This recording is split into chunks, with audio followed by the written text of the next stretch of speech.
आचार्य चाणक्य ने गंभीर स्वर में कहा, चंद्रगुप्त, तुम्हें पता है अमीर और गरीब में सिर्फ एक चीज का फर्क होता है, धन। पर एक बात और सुनो चंद्रगुप्त, धन उसे नहीं मिलता जो दिन रात मेहनत करता है। धन उसे मिलता है जो जानता है कि मेहनत दूसरों से कैसे कराई जाती है।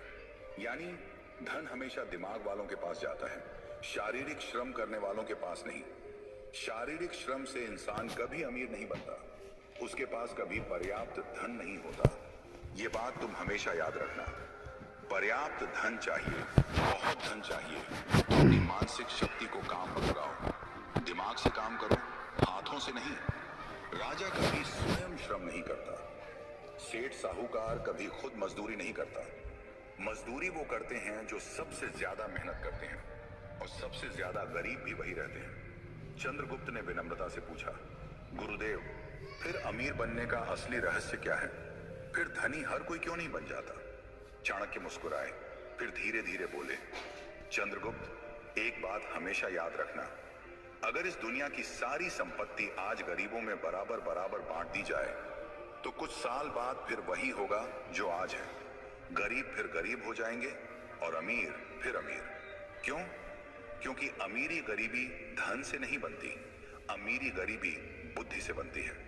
जो व्यक्ति अपनी बुद्धि के घोड़े दौड़ाता है उसे अमीर बनने में देर नहीं लगती। जो बुद्धि को सोने देता है और केवल शरीर से मेहनत करता रहता है वो जीवन भर गरीब ही रहेगा।